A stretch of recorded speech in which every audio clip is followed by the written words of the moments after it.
ఇప్పుడు నేను మాట్లాడబోయే అంశము సమాజం ప్రస్తుతం ఉన్న పరిస్థితుల్ని అందరూ గమనించి బ్రతుకుతున్నారా లేదా అనేది మాట్లాడతాను. అంటే చాలా డిస్కషన్స్ చేస్తూ ఉంటారు యూట్యూబ్లో కానీ టీవీల్లో కానీ డిబేట్స్, అంటే దేవుడి గురించి, జీవితం గురించి, మనుషుల పునర్జన్మల గురించి, పాపం పుణ్యం గురించి, స్వర్గం నరకం గురించి, ఇవన్నీ ఎన్నో డిస్కస్ చేస్తూ ఉంటారు. పాత క్రితం జన్మలో ఎలా ఉండేవాళ్ళం, తర్వాత జన్మ ఉందా లేదా, లేదా స్వర్గంకి వెళ్తే ఎలా ఉంటాం, మోక్షంకి వెళ్తే ఎలా ఉంటుంది, అంటే ఆధ్యాత్మికవేత్తలని వివరిస్తుంటారు కొంతమంది. అంటే ఒక్కొక్క మతంలో ఒకలా చెప్తూ ఉంటారు. అంటే వీళ్ళందరూ డిస్కస్ చేస్తున్నారు కదా, ఒక పాయింట్ అనేది మిస్ అయిపోతూ ఉన్నారు. నేను ఆ పాయింట్ మాట్లాడతాను. మిస్ అయిపోతున్నారంటే కావాలని నేను అనుకోను. అది ఎక్కువ ఎక్కువ మందికి ఇంట్రెస్ట్ ఉండదు ఆ పాయింట్. అంటే ఆ పాయింట్ ఏంటంటే అసలు మనుషులు భూమి మీద ఉండడం వల్లే కదా ఇవన్నీ జరుగుతూ ఉన్నాయి. ఇవన్నింటికి కారణం ఏంటి అసలు? స్వర్గం నరకం మనిషి వెళ్ళాలన్నా, పునర్జన్మ ఉండాలన్నా, లేకపోతే మంచి చెడు జరగాలన్నా, సమాజం బాగుండాలన్నా బాగాలేకపోవాలన్నా, ఇదంతటి కారణం ఏంటంటే మనుషుల విషయంలో నేను చెప్తున్నా. జంతువులు పక్షులు ఇవన్నీ కాదు, అది మళ్ళీ సెపరేట్. లేదు, మనుషులు భూమి మీద ఉండడమే కారణం.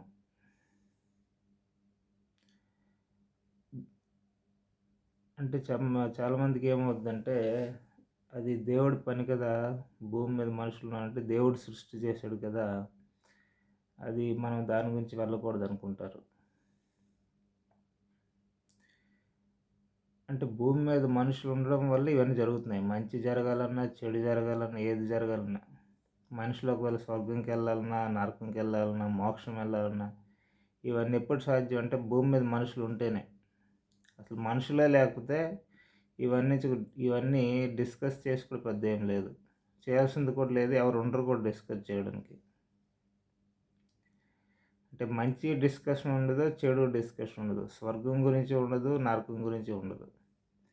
ఎవరికి హత్యలు, అత్యాచారాలు, పేదరికం ఇదే డిస్కషన్ ఉండదు. ఇంకోవైపు చాలా ఆనందంగా బతికారు అక్కడికి వెళ్ళి, లేకపోతే ఇక్కడికి వెళ్ళి బాగా ఎంజాయ్ చేసాం, లేకపోతే ఆ సినిమా చూసి ఎంజాయ్ చేసాం, ఈరోజు మంచి ఫుడ్ తిని ఎంజాయ్ చేసాం, లేకపోతే అక్కడ మంచి గేమ్ ఆడి ఎంజాయ్ చేసాం, లేకపోతే మంచి సైంటిస్టులు పెద్ద పెద్ద కనిపెడుతున్నారు, ఇలాంటివి చూస్తున్నాం అద్భుతం. ఇవి కూడా ఉండవు అనమాట. అంటే క్రూయల్టీ గురించి కూడా ఉండదు, అద్భుతాల గురించి కూడా ఉండదు, మనుషులు అనేవాళ్ళు లేకపోతే. ఈ టాపిక్ గురించి కూడా ఎక్కువ అందరు మాట్లాడాలి. ఎవరు వేలో వాళ్ళు మాట్లాడవచ్చు. ఒక్కొక్కరు చూసే విధానం ఒక్కొక్కరిలా ఉంటుంది కదా. కొందరికి అనిపించవచ్చు ఇది ఎందుకు ఆ టాపిక్, కొందరికి అనిపించవచ్చు దీనివల్ల లాభం ఉంది మాట్లాడితే. ఇలా అందరూ మాట్లాడాలి. ఇది కూడా ఒక టాపికే కదా మరి. ఇప్పుడు పునర్జన్మలు, లేకపోతే క్రితం జన్మలు ఏమున్నావు, ఇప్పుడు ఈ జన్మలు ఇది ఉన్నావు, లేదా మనిషి అంటే కొన్ని మంచి చెడు చేస్తుంటారు, అందుకే మనిషి జన్మ వచ్చింది, మనిషి అంటే జ్ఞానం ఉంది, పశువులకి జ్ఞానం లేదు. అంటే ఆధ్యాత్మికవేత్తలు చెప్తుంటారు కదా, పశువులకి ఏం జ్ఞానం ఉండదు, తక్కువ స్థితిలో ఉంటాయి, మనిషి అనేవాడు జ్ఞాని, అన్నీ తెలుస్తూ ఉంటాయి, తెలివి బుద్ధి అన్నీ ఉన్నాయి, దేవుడు ఇచ్చాడు, అందుకే మనం కొంచెం మంచి జన్మలో పుట్టామని. ఇప్పుడు క్రిస్టియన్స్ కూడా మాట్లాడతారు కదా. ఇప్పుడు మనిషి వాళ్ళు ఏంటంటే కొంచెం డిఫరెంట్గా ఎక్స్ప్లెయిన్ చేస్తారు, బట్ అది ఆ వర్డ్స్ సేమ్ మీనింగ్ హిందూ ధర్మం దగ్గరగానే ఉంటాయి. వాళ్ళు ఏమంటారంటే జన్మత పాపి అంటారు, లేకపోతే మనుషుల్ని గొర్రెలు అంటారు. చాలామంది హిందువులు నవ్వుతుంటారు కూడా వాటిని చూసి, బట్ యాక్చువల్ వాళ్ళు మాట్లాడేది డిఫరెంట్ ఏం కాదు, హిందూ ధర్మం ఏది ఉందో దానికి రిలేటివ్గానే ఉంటుంది. కాకపోతే వర్డ్స్ అది అలవాటు లేకపోవడం వల్ల హిందువులు కొంచెం నవ్వు రావచ్చు అంతే. పాపి అంటే ఏముంది, కొన్ని పాపం చేస్తున్నాడు కాబట్టి మనిషిగా పుట్టాడు. పాపం లేకపోతే పుట్టేవాడు కాదు. అందుకే జన్మత పాపి అంటున్నారు. మరి హిందూ ధర్మంలో కూడా అదే అంటారు కదా! మోక్షం అనేది వచ్చేస్తే ఇంక మనిషికి జన్మ అనేది ఉండదు. మోక్షం వచ్చే వరకు జన్మ ఎత్తాల్సిందే. మరి హిందువులు కూడా అదే కదా చెప్తున్నారు. వాళ్ళు ఎంతో కొంత పాపం ఉంది కాబట్టి జన్మ వస్తుంది. పాపం ఏమీ లేకపోతే ఇంక జన్మ అనేది ఉండదు. సో, జన్మత వీళ్ళు కూడా పాపే. అందులో తప్పేముంది వాళ్ళనే దానిలో. కాకపోతే వాళ్ళ సింపుల్‌గా చెప్పేస్తారు. ఎక్కువ ఎక్స్‌ప్లెయిన్ చేయరు. హిందూ ధర్మంలో అంటే ఇవన్నీ ఉంటాయన్నమాట. మంచి, చెడు, కొంచెం మంచి ఉంటది, కొంచెం చెడు ఉంటది. మళ్ళా మంచి ఉంచుకొని చెడుని తొలగించడానికి జన్మ వస్తది. చెడు మొత్తం పోతే మోక్షం వస్తది. ఇవన్నీ అంటారు. వాళ్ళేంటి సింపుల్‌గా పాపి అనేస్తారు. బట్ ఈ హిందువులు కూడా పాపి అనే వర్డ్ రాంగ్ కాదు. ఎందుకంటే మనం ఎంతో కొంత పాపం చేస్తేనే ఈ భూమి మీదకొస్తాం. పాపం ఏమి లేకపోతే పునర్జన్మ అనేది ఉండదన్నమాట. వాళ్ళు గొర్రెలంటారు. గొర్రెలంటే అర్థం ఏంటి? గుడ్డిగా ఐ మీన్ తెలీదు పూర్తిగా, జ్ఞానవంతులు పూర్తిగా కాదు. ఎవరినొకరిని అనుసరించాలి. అది కూడా మళ్ళీ రాంగ్ మీనింగ్ తీసుకుంటా ఉంటారు. మనం గొర్రెలం కాదు, గుడ్డిగాళ్ళం, మనం జ్ఞానవంతులం. అంత జ్ఞానం ఉంటే ఎందుకు అసలు జన్మ ఎందుకు వస్తది? ఇక్కడికి వచ్చామంటే జ్ఞానం లేదనే అర్థం. కొంత జ్ఞానం ఉంది, కొంత అజ్ఞానం ఉంది. కొంత మంచి ఉంది, కొంత పాపం ఉంది. అందుకనే కదా భూమి మీదకొచ్చాం. పూర్తి జ్ఞాని అవి పూర్తిగా అన్నీ సరిగ్గా చెప్తే ఇంక జన్మ అనేది ఉండదు కదా! మోక్షం అనేది వచ్చేస్తుంది. ఇంకా అవతల వాళ్ళు ఇంక వాళ్ళకి ఇంకే జన్మ ఉండదు. లేదా ఎవరైనా కారణల జన్మలో ఎవరైనా వస్తే, దేవుడు ఎవరినైనా పంపిస్తే వాళ్ళు మ్యాక్సిమం పరిశుద్ధంగా వస్తారు. క్లీన్‌గా వస్తారు.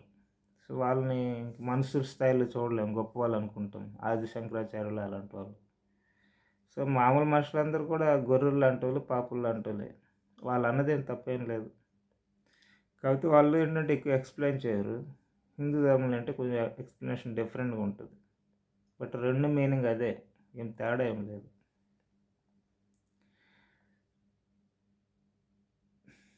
అంటే ఇవన్నీ ఇన్ని మాట్లాడుకుంటారు కదా! అసలు దీనంతటికి కారణం ఏంటనేది మాట్లాడుకోవట్లేదు. అంటే ఏంటి ఇప్పుడు అసలు మనుషులు ఉంటే కదా ఇయన్నీ జరుగుతా ఉంది. మనుషుల సృష్టి ఏంటి? నాస్తికుల సంగతి పక్కన పెడదాం. నాస్తికులన్నది ఏమంటారంటే అది కూడా మాట్లాడుకోవచ్చు. అది part of the discussion. But అది సెపరేట్‌గా మాట్లాడుకోవచ్చు. ఇప్పుడు వీళ్ళేంటి దేవుడే సృష్టి చేశాడు. దేవుడు గొప్పవాడు, గొప్పవాడు అంటారు. ఇది కూడా మాట్లాడుకోవాలి. ఇప్పుడు ఎవరికైనా సమస్యలొస్తే, పేదరికం ఉంటే, హత్యలైతే, అత్యాచారాలైతే, యుద్ధాలొస్తే వీళ్ళందరూ మతాల వాళ్ళు ఏమంటారు? మనుషులు చేసుకుంటున్నారు. దేవుడికి సంబంధం లేదు. మనుషులకు దేవుడు ఫ్రీడమ్ ఇచ్చాడు. దాన్ని మిస్‌యూజ్ చేస్తున్నారు కొందరు అని అంటారు. సో, దేవుడికి సంబంధం లేదు. ఒప్పుకుందాం పోనీ. దేవుడు చేయమని చెప్పట్లేదు సరే. కానీ అసలు ఇవన్నీ జరగవు కదా! సృష్టే లేకపోతే. దేవుడి సృష్టి చేయకపోతే ఇవన్నీ జరిగుండేవి కాదు కదా! హత్యలు, అత్యాచారాలు, పేదరికం, నిరుద్యోగం, యుద్ధాలు ఇయన్నీ. అంటే ఇంకో మంచి కూడా జరిగేది కాదులే, అది వేరే విషయం. అది మంచి కూడా జరిగేది కాదు, చెడు జరిగేది కాదు. మరి దేవుడికి అన్నీ ముందే తెలిస్తే సృష్టి ఎందుకు చేయడం? అది బాధ్యతారాహిత్యం కదా! దేవుడు నిజంగా బాధ్యతగా ఉంటే తను సృష్టి చేసే ముందు ఏం తెలీదా? అంటే దేవుడికి ఫ్యూచరు, పాస్ట్, ప్రెజెంట్ అన్నీ తెలిసిపోతున్నాయి అనుకుందాం. అన్నీ తెలుసు దేవుడికి అంటారు కదా! మరి దేవుడు బాధ్యతారాహిత్యం కాదా? తనే సృష్టి చేస్తే తను చెప్పకపోయినా సరే మనుషులు కొందరు మంచి చేస్తారు, కొందరు చెడు చేస్తారు, కొందరు హత్యలు చేస్తారు, కొందరు అత్యాచారాలు చేస్తారు, యుద్ధాలు చేస్తారు. ఇన్ని జరుగుతాయి దారుణాలు. ఎందుకు సృష్టి చేయడం అని దేవుడు ఆపేయొచ్చు కదా! సృష్టి ఆపొచ్చు కదా దేవుడు చేయకుండా. మరి ఎందుకు ఆపట్లేదు? హిందూ ధర్మం తీసుకుంటే ఒకరు సృష్టి చేస్తారు బ్రహ్మ, నడిపిస్తాడు విష్ణువు, మళ్ళీ లయం చేస్తాడు. అంటే డిస్ట్రక్షను శివుడు అంటారు. ఇప్పుడు దేవుడికి అన్నీ ముందే తెలిసినప్పుడు ఎందుకు చేయడం ఎందుకు అసలు సృష్టి? చేయకుండా ఉంటే బెటర్ కదా! దేవుడు ఒక్కడే ఉన్నయి పోనీ ఒక్కరో 100 మందో, 1000 మందో ఎంతమంది అయితే ఉన్ని వాళ్ళు. ఆడవాళ్ళు, మగవాళ్ళు వాళ్ళు ఉండొచ్చు. సృష్టి చేయకుండా ఉంటే తలనొప్పే ఉండదు కదా మనుషులకి. దేవుడు కారణం కాకపోవచ్చు ఈ గొడవలకి. బట్ సృష్టే లేకపోతే ఇంక తలనొప్పే లేదు. కొంతమంది అనొచ్చు సృష్టి లేకపోతే మనం లేము కదా! ఏదో అయిపోద్దని. నువ్వు లేకపోతే నీకు బాధ ఎందుకుంటది? నీ వీళ్ళ బాధ ఏంటంటే మనం ఉండము. ఉండకపోతే అద్భుతం ఏముందంటే, నీవు ఉండకపోతే నువ్వు ఉండవనే విషయం తెలుస్తదేంటి నీకు బాధపడడానికి? ఇప్పుడు నువ్వు మాట్లాడుతున్నాం కాబట్టి నీకు అనిపిస్తా ఉంది. అరే! ఉండం అంటే అదేదో దారుణం జరిగిపోతుందని. కానీ అసలు సృష్టి లేకపోతే నువ్వు లేకపోతే నీకు బాధ ఎందుకు కలుగుతుంది? నువ్వు ఉంటే కదా బాధపడతావు. లేకపోతే అసలు నీకు బాధపడడానికి నువ్వు లేవు గదా! సో, ఇందులో బాధపడాల్సిన అవసరం ఏముంది? సో, ఇది ఆలోచించాలి అందరూ. డిస్కస్ చేయాలన్నమాట. గుడ్డిగా మతాలని, దేవుళ్ళని గుడ్డిగా నమ్మకూడదు. దేవుడు గ్రేట్, గ్రేట్, గ్రేట్, గ్రేట్ అనకూడదు. అంటే నేను ఇక్కడ దేవుడిని తిట్టట్లా. మనుషులు ఆలోచించాలి. నిజంగా దేవుడే క్రియేట్ చేశాడా? లేకపోతే క్రియేషన్ ఆల్రెడీ ఆటోమేటిక్‌గా వచ్చిందా? దేవుడు పార్ట్ ఆఫ్ ద క్రియేషనా? అంటే క్రియేషన్ ఎప్పటికీ ఉంది. దేవుడు కూడా వస్తా ఉన్నాడు. మనుషులు వస్తున్నారు, జంతువులు వస్తున్నాయి. ఇలా జరుగుతూనే ఉందా? అని ఆలోచించాలి. లేదా దేవుడి నుంచే స్టార్ట్ అయితే దేవుడు ఎందుకు బాధ్యతగా లేడు? ఎందుకు సృష్టి చేయాల్సిన అవసరం ఎందుకొచ్చింది?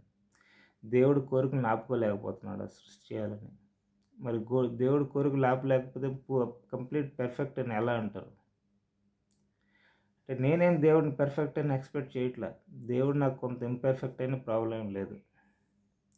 శ్రీకృష్ణ పరమాత్మ నా దగ్గరకొచ్చి నేను పూర్తిగా అన్నీ నా మనసులో అదుపులో లేదు. కొన్ని కోరికలు చేసేస్తుంటా, సృష్టిలాంటివి చేసేస్తుంటా అంటే నాకేం కోపమే వచ్చేది.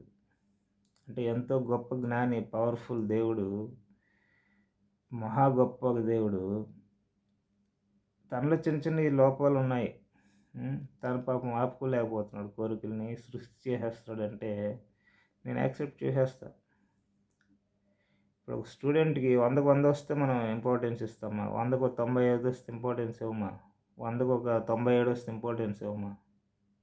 గ్రేట్ అని అనమా? ఇప్పుడు ఒక క్రికెటర్ ప్రతి మ్యాచ్‌లో సెంచరీ కొడితే గ్రేట్ అంటామా ఏంటి? కొన్ని మ్యాచ్‌లో సెంచరీస్, కొన్ని మ్యాచ్‌లో 90, కొన్ని మ్యాచ్‌లో 60, కొన్ని మ్యాచ్‌లో 20, కొన్ని మ్యాచ్‌లో 0 కొట్టినా గ్రేటే అంటాం కదా! ఎందుకంటే మాక్సిమం ఎక్కువ సార్లు బాగా ఆడితే వాళ్ళు గ్రేట్ అని అంటాం. సో, దేవుడు మాక్సిమం చాలా విషయాలు గొప్పగుండి, గొప్ప జ్ఞానంతో ఉండి, చిన్న చిన్న అంటే కొన్ని విషయాలు తెలియకపోయినా, కొన్ని విషయాలు మిస్టేక్ చేసినా గ్రేట్ అందాం, తప్పే ఉంది. ఏం ప్రాబ్లమ్ మనకి. పర్ఫెక్ట్ అని ఎందుకు అనే ఇంత ఇంట్రెస్ట్ ఎందుకు జనాలకొస్తుందో అర్థం అవ్వట్లేదు. పర్ఫెక్ట్ అనాలంటే మళ్ళీ ఇక్కడ వరల్డ్ పర్ఫెక్ట్ లేదుగా. సృష్టి చేయాల్సిన అవసరం లేదుగా దేవుడు. అప్పుడు బాధ్యతారాహిత్యం అయిపోతుంది దేవుడికి. అది పర్ఫెక్ట్ అనకపోతే మనం తిట్టం దేవుడిని. ఓకే. దేవుడిలో కూడా కొన్ని లోపాలున్నాయని ఒప్పుకుంటాం అన్నమాట. అంటే మనలా లోపాలు లేవు. మనంత దారుణంగా లేవు. చిన్న చిన్న లోపాలున్నాయి అని ఒప్పుకుంటాం అన్నమాట. అదేం ప్రాబ్లమ్ ఏం లేదు. సో, మాటలు చెప్పే ముందు ఆలోచించండి. అది కరెక్టా కాదా? అది మీనింగ్ ఉందా లేదా? అలా ఆలోచిస్తే ఏంటంటే పరిష్కారాలు దొరుకుతాయన్నమాట. అంటే దేవుడు సృష్టి చేయకపోయినా ఉండాలి. ఇదంతా సృష్టి ఎప్పుడు జరుగుతూనే ఉండాలి. దేవుడు పార్ట్ ఆఫ్ ద సృష్టి అయి ఉండాలి. సో, మనల్ని దేవుడు సృష్టి చేయలేదు. మనం ఏదో ఎలా వచ్చామో మనకు తెలీదు. ఉన్నాం.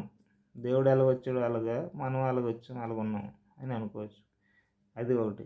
లేదు దేవుడే సృష్టి చేశాడు. సృష్టి ఆపుకోలేకపోతున్నాడు తను. తను ఒక బాధ్యతలా ఫీల్ అవుతున్నాడు. లేకపోతే తనకేదో చేద్దామని కోరిక పుట్టి చేస్తున్నాడు. వస్తున్నాం, మంచి చెడు అంతా అనుభవిస్తున్నాం, పోతున్నాం. అలా అనుకోవచ్చు అన్నమాట. ఇది రియాలిటీకి దగ్గరగా ఉంది. ఈ 2 కూడా. మరి మనం ఇయన్నీ ఆపలేమా అని ఇప్పుడు మనం ఆలోచించుకోవాలి. దేవుడు ఎలాగో ఆపట్లేదుగా. సృష్టి చేసేస్తా ఉన్నాడు. మన వైపు నుంచి ఏమైనా చేయగలమని ఆలోచించుకోవాలి ఇంకా. అంటే మనం చాలా ఆలోచిస్తుంటాం కదా! ఇప్పుడు మొబైల్ ఫోను ఏ మత పుస్తకంలో ఉంది? మనిషేగా కనిపెట్టాడు.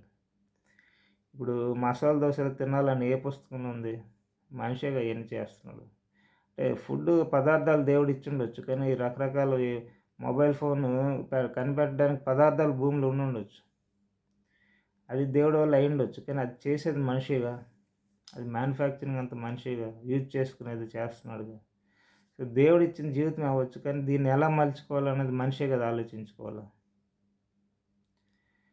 సో, ఎలా మలుచుకోవాలనేది ఆలోచిస్తే తప్పేం కాదు. ఆ తప్పైతే మరి మొబైల్ ఫోన్ తప్పే, మసాలా దోస తినడం తప్పే, క్రికెట్ ఆడడం తప్పే, పెద్ద పెద్ద గ్రౌండ్‌లు తయారు చేసుకోవడం తప్పే, రోడ్లు తయారు చేయడం తప్పే. అన్నీ తప్పులే అయిపోతాయి. సో, మనిషి దేవుడిచ్చిన జీవితాన్ని తను మలుచుకుంటున్నాడు. కాకపోతే అది సరిగ్గా మంచి దారిలో మలుచుకుంటే లాభం. చెడు దారిలో మలుచుకుంటే నష్టం. అంతే తేడా. సో, మలుచుకోవడం తప్పు కాదు. సో, మనిషి కూడా దేవుడిచ్చిన జీవితం అనండి, లేదా సృష్టిలో ఒక భాగం అనండి. మన జీవితాన్ని ఏ విధంగా మలుచుకోవాలన్నది ఆలోచించుకోవచ్చు. అది తప్పేం కాదు. దేవుడికి వ్యతిరేకమేం కాదు. ఇప్పుడు ఇవన్నీ హత్యలు, అత్యాచారాలు, నిరుద్యోగం, పేదరికం, యుద్ధాలు ఇవన్నీ ఆపడానికి ఏమన్నా సొల్యూషన్ ఏమైనా ఉందా అని ఆలోచించాలి అందరూ. ఈ వేల సంవత్సరాల నుంచి అన్నీ జరుగుతున్నాయి కదా! దీన్ని ఆపలేమా మనం? మార్స్ వరకు వెళ్ళడానికి ట్రై చేస్తున్నాం. అంత దూరం వెళ్ళిపోతున్నాం. చాలా కంట్రీస్ వెళ్ళిపోయారు కూడా. అందరూ వెళ్ళకపోవచ్చు, కొన్ని కొన్ని కంట్రీస్ వెళ్ళారుగా. ఇండియా కూడా వెళ్ళిపోయారుగా.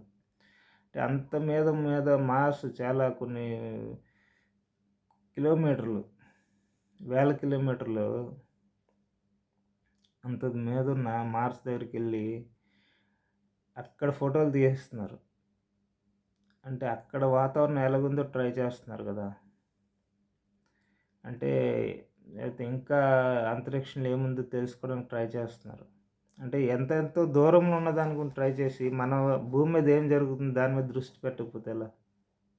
అంటే అక్కడ వెళ్ళొద్దని నేను చెప్పట్లా. కానీ అంత మీదకెళ్ళి ఇక్కడ మన పక్కనే ఉన్న దాని గురించి ఎలా ఉంది డిస్కస్ చేయకపోతే ఎలా? దీని గురించి కూడా కొంత బడ్జెట్ పెట్టాలి కదా! దీని గురించి కూడా రీసెర్చ్ జరగాలి కదా! దీని గురించి కూడా అందరూ మాట్లాడుకోవాలి కదా! అసలు మనం భూమి మీద ఉండడం నిజంగా అవసరమా? భూమి మీద ఉంటే ఎప్పుడు గొడవలు జరుగుతూనే ఉన్నాయి. యుద్ధాలు, హత్యలు, మానభంగాలు, ఈ పేదరికం, కొందరికి తిండే లేదు సరిగ్గా, మోసాలు జరుగుతున్నాయి, అబద్ధాలు ఆడుతున్నారు. మనుషులు, రాజకీయ నాయకులు చాలా దారుణాలు చేస్తున్నారు. కొన్నేంటి గూండాయిజం, కరప్షన్ ఎన్నో జరుగుతుంటాయి. అంటే పూర్తిగా చెడు అని అనను. అట్‌లీస్ట్ 40, 50% చెడు ఉంటే, 60 చెడు ఉంటే 40 మంచి ఉండొచ్చు. లేదా 60 మంచి ఉంటే 40 చెడు ఉండొచ్చు. లేదా 70 మంచి ఉంటే 30 చెడు ఉండొచ్చు. ఒక్కొక్క కంట్రీలో ఒక్కోలాగా. లేదా కొన్ని కంట్రీస్‌లో 80 మంచి ఉంటే 20 చెడు ఉండొచ్చు. మొత్తం మీద అయితే ఉంది కదా! దారుణంగా ఓవరాల్‌గా. వరల్డ్‌లో యుద్ధాలు కూడా జరిగిపోతున్నాయి దేశానికి దేశానికి. అంటే ఇవన్నీ చూస్తూ ఊరుకోవడమేనా? ఇంకేం చేయలేమా? ఆ యుద్ధాలు జరిగిన పరిస్థితుల్లో మనముంటే ఏం చేసేవాళ్ళం? మనం అరిచేవాళ్ళం కదా! మమ్మల్ని కాపాడండి, కాపాడండి అని. సో, మనకేం జరగట్లేదు కాబట్టి మనం అన్నీ కళ్ళు మూసుకుందాం అని అనుకుంటామా? ఎవరో పేదరికం, డబ్బులు లేవు, రోడ్డు మీద ఊడ్చుకుంటూ దొరికిందల్లా తినుకుంటూ ఎక్కడో నిద్రపోతా ఉన్నారు. ఆ పరిస్థితులు మనముంటే ఏం చేస్తాం? కాపాడండి, కాపాడండి అరుస్తామా? లేకపోతే ఏదో ఇంక మన జీవితం ఇంతే అని బతుకుతాం కదా! మన జీవితం బాగున్నప్పుడు ఎందుకు ఆలోచించం వాళ్ళ గురించి? ఇప్పుడు వాళ్ళు ఆలోచించే పరిస్థితిలో వాళ్ళు లేరు. మిగతా వాళ్ళు ఎందుకు ఆలోచించట్లేదు? ఇప్పుడు నిరుద్యోగులు వాళ్ళ పరిస్థితిలో వాళ్ళు ఆలోచించే పరిస్థితి లేకపోవచ్చు. కానీ మిగతా వాళ్ళు ఎందుకు ఆలోచించట్లేదు? అంటే ఇవన్నీ ఆలోచించాలి. లేదు నేనేమి ఆలోచించనంటే మార్స్ వరకు వెళ్ళడం ఇయన్నీ ట్రై చేయడం వేస్ట్ అనమాట. అంటే ఎంత ఫూలిష్‌గా ఉంటదంటే ఆహ్, అంటే ఇంక ఎగ్జాంపుల్స్ ఎందుకు చూస్తేనే తెలిసిపోతుంది. ఎక్కడి నుంచో దాని గురించి ఆలోచించి మన పక్కన ఏం జరుగుతుందో ఆలోచించడానికి ఇష్టం లేనట్టుందనమాట ఇది. అంటే ఇది ఇది లేదా ఏమి ఆలోచించట్లేదా? ఏమి ఎవరు చేయట్లేదంటే చేస్తుంటారు. ఇప్పుడు ఎంతోమంది ఆధ్యాత్మికవేత్తలు ప్రసంగాలు చేస్తారు. బుక్స్ ఉన్నాయి చదువుతారు, చెప్తారు ప్రజలకి. ఇవన్నీ జరుగుతున్నాయి. మంచి పెంచడానికి ట్రై చేస్తారు. హ్యూమన్ రైట్స్ ఉన్నాయి. పోలీసులు మంచి సహాయం చేస్తుంటారు ప్రజలకి. కొందరు అనాథాశ్రమాలు పెట్టి సేవ చేస్తుంటారు. మంచి జరగట్లేదని కాదు. కానీ అల్టిమేట్ సొల్యూషన్ లేదు కదా! ఇవన్నీ చేసినా చెడు ఎప్పుడు జరుగుతూనే ఉంటా ఉంది. గత 2000 సంవత్సరాల చరిత్ర తీసుకోండి. ఎప్పుడు ఈ ప్రపంచ యుద్ధాలు కూడా 2 జరిగాయి. అప్పుడప్పుడు దేశాల మధ్య యుద్ధాలు జరుగుతూనే ఉన్నాయి. కొన్ని మత యుద్ధాలు జరుగుతూనే ఉన్నాయి. పేదరికం విపరీతంగా ఉంది చాలా కంట్రీస్‌లో. నిరుద్యోగం ఉంది. మోసాలవుతున్నాయి. చెడు రాజకీయ నాయకులు దారుణమైన డెసిషన్ తీసుకుంటారు. కరప్షను, గూండాయిజం ఇయన్నీ. అంటే ఒకవైపు ఎంత మంచి ఉందో ఇంకోవైపు చెడు కూడా అంతే ఉంది. 2000 సంవత్సరాల చరిత్ర తీసుకుంటే. మరి దీని గురించి మనం ఏం చేయలేమా అని ఆలోచించాలి అందరూ. ఏముందిలే ఎలాగే వెళ్ళిపోతానంటే అదెప్పుడు ఆగదు. అవుతూనే ఉంటదెప్పుడు. నెక్స్ట్ 100 ఇయర్స్ అలాగే అవుద్ది. నెక్స్ట్ 500 ఇయర్స్ అలాగే ఉంటది. నెక్స్ట్ 1000 ఇయర్స్ అలాగే ఉంటది. నెక్స్ట్ 10,000 ఇయర్స్ అలాగే ఉంటది. చాలామంది అనుకోవచ్చు ఇలా వస్తే ప్రపంచ యుద్ధం జరుగుతది. మొత్తం నాశనం అయిపోద్దని. నాశనం ఏమి అవ్వదు. చాలామంది చనిపోతారు. మళ్ళీ ఇలాగే ప్రొడక్షన్ మళ్ళీ పిల్లలు పుట్టడం, ప్రపంచ జనాభా పెరుగుతది. ఇప్పుడు ఎలాగుందో అలాగే అవుద్ది మళ్ళీ నెక్స్ట్. ఉదాహరణకు థర్డ్ వరల్డ్ వార్ వచ్చిందనుకుందాం. ఒక 90% వరల్డ్‌లో ముందు చనిపోయారనుకుందాం. ఏమవ్వదు. మిగతా బతికుంటారు గదా! ఓన్లీ 20 క్రోర్సే బతికున్నారనుకుందాం. 800,00,00,000 780,00,00,000 మంది చనిపోయారు. 20,00,00,000 మంది ఉన్నారు. వాళ్ళు కూడా లేరు. ఓన్లీ ఒక 10,000 మంది బతికారనుకుందాం. ఆ 10,000 మంది మళ్ళీ పిల్లలు పుట్టిస్తారు. వాళ్ళ పిల్లలు పుడతారు. వాళ్ళు పుడతారు. వాళ్ళు పుడతారు. మళ్ళీ వాళ్ళు ఇప్పుడు ఎలాగుందో అలాగే అవుతారు మళ్ళీ. ఏమి తేడా ఏమేమి జరిగిపోదు. కొంత టైం పడతదంతే. ఒక 500 సంవత్సరాలు, 1000 సంవత్సరాలు, 10,000 సంవత్సరాలు టైం పడతది.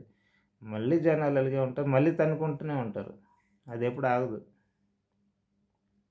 మొదట్లో కొంచెం భయంతో, బాధ్యతతో ఉంటారు. ఏ గొడవలు చేసుకోవద్దు. చాలా దారుణం యుద్ధాలు జరిగిపోయి అందరూ చనిపోయారు. మనం 10,000 మంది బతికాం అని మొదట్లో అనుకుంటారు. తర్వాత మళ్ళీ వాళ్ళ స్వార్థం మనిషేగా మనుషులు ఉన్నంత వరకు లోపల స్వార్థం ఇవన్నీ అవుతూనే ఉంటాయి. మానవత్వం ఉండేవాళ్ళు మానవత్వంతో ఉంటారు. స్వార్థం ఉండేవాళ్ళు స్వార్థం ఉంటారు. ఆ 10,000 మంది మళ్ళీ కొంచెం జనాభా పెరుగుతారు. 50,000 మంది అవుతారు. 1,00,000 మంది అవుతారు. వాళ్ళకి కొన్ని పడవు. హ్మ్. ఏదో ఒకటి స్వార్థమో, అసూయ, ద్వేషమో లేకపోతే అనవసరం గొడవలు, హింసో ఒకరు ఇంకోరిని కొడతారు. ఇంకోరు వాళ్ళని కొడతారు. వాళ్ళు తన్నుకుంటారు. కొట్టుకుంటారు. ఇంకో ప్రదేశానికి కొందరెళ్ళిపోతారు. వీళ్ళు ఇంకో ప్రదేశానికి కొందరెళ్తారు. అక్కడే ఉండి గొడవలని. అలాగే మళ్ళీ ఏదో ఎక్కడెక్కడికో మళ్ళీ జీవనం సాగించాలి కాబట్టి మళ్ళీ పడవలు ఇయన్నీ కనిపెడతారు. మళ్ళీ సైకిలు, కార్లు ఇయన్నీ మళ్ళీ కనిపెడతారు. ఏం లేకపోయినా మళ్ళీ అన్నీ కనిపెడతారు. అప్పుడున్న టెక్నాలజీ ఏదో యూజ్ చేసి మళ్ళీ కనిపెడుతుంటారనమాట. మళ్ళీ చివరికి ఇలాగే ఇప్పుడు ఎలా ఉందో అలాగే అవుతారు. పెద్ద తేడా ఏముండదు. మళ్ళీ పేదరికం, మళ్ళీ తన్నుకోవడం, మళ్ళీ కొట్టుకోవడం, మళ్ళీ అనాథాశ్రమాలొస్తాయి. మళ్ళీ హెల్ప్ చేసేవాళ్ళొస్తారు. మళ్ళీ మానవత్వం ఉండేవాళ్ళొస్తారు. మళ్ళీ టెక్నాలజీ వస్తది. ఒక మర్డర్‌లు, రేపులేమో జరుగుతుంటాయి. ఇంకోవైపు ఇన్వెన్షన్స్ జరుగుతుంటాయి. ఇంకోవైపు మంచి వాళ్ళు పేదవాళ్ళకి హెల్ప్ చేస్తుంటారు. ఇంకొకరు మానవత్వంతో చాలామందికి మంచి చేస్తుంటారు. అయన్నీ జరుగుతూ ఉంటాయన్నమాట. సో, ఇది ఎప్పుడు ఆగుతది? ఎండ్ ఏంటి దీనికి? ఇది అందరూ ఆలోచించాలి. ఎండ్ ఎలా? ఎప్పటికి? దేవుడు ఎలాగో వచ్చి పట్టించుకోవట్లా. దేవుడు వదిలేస్తున్నాడు. పోనీ హిందూ ధర్మం తీసుకున్నా కలియుగం అనేది 4,32,000 సంవత్సరాల వరకు ఇదంతా భరించాల్సిందే. తప్పదు. అది అయిన తర్వాత మళ్ళీ సత్యయుగం స్టార్ట్ అవుద్ది. పోనీ సత్యయుగం స్టార్ట్ అయిందని ఆనందిస్తుంటే దాంట్లో ఆనందించాల్సింది ఏం లేదు. మళ్ళీ ద్వాపరయుగం వస్తే మళ్ళీ తన్నుకోవడం, మళ్ళీ త్రేతాయుగం వస్తే తన్నుకోవడం, ద్వాపరయుగం వస్తే తన్నుకోవడం, మళ్ళీ కలియుగం వస్తే మళ్ళీ ఇది. ఇదంతా కంటిన్యూయస్ సైకిల్ అనమాట.